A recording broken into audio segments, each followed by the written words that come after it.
Msajili wa jumuiya za kiraia Emmanuel Kihampa ametoa taarifa ya kufungwa kwa shughuli za kanisa la Glory of Christ Tanzania Church maarufu kama Kanisa la Ufufuo na Uzima linaloongozwa na Askofu Josephat Gwajima. Katika taarifa yake, Bwana Kihampa ameandika namnukuu: katika siku za hivi karibuni kupitia vyombo vya habari na mitandao ya kijamii umeonekana ukiwa katika mimbari ya Kanisa la Glory of Christ Tanzania Church,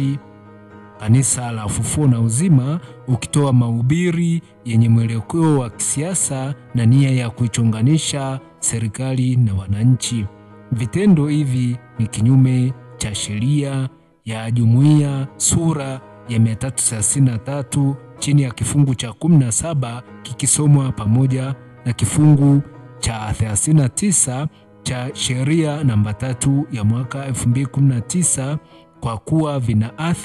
vinaathiri ya kuhatarisha amani na utulivu nchini. Hivyo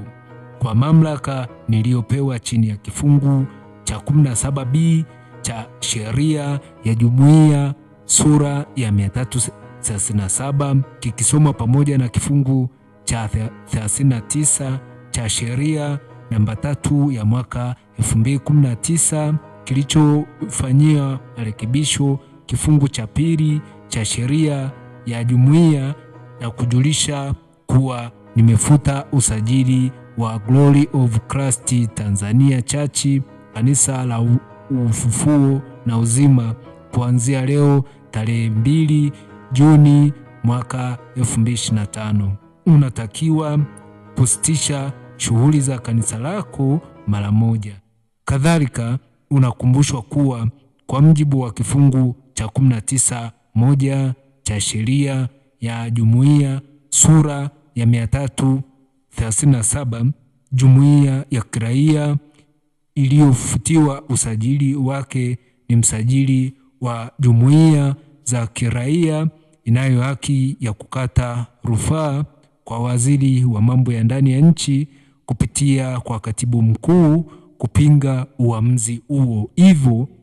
rufaa dhidi ya uamuzi wa kufuta usajili wa Glory of Christ Tanzania Church au Kanisa la Ufufuo na Uzima inapaswa kuwasilishwa kwa katibu mkuu Wizara ya Mambo ya Ndani ya Nchi ndani ya siku 21 kuanzia tarehe ya barua hii. Mwisho wa kumnukuu Bwana Kihampa. Hayo ndio yaliyotufikia hapa Juni kuhusiana na mustakabali wa kanisa la Askofu Josephat Gwajima la Ufufuo na Uzima kufutiwa usajili.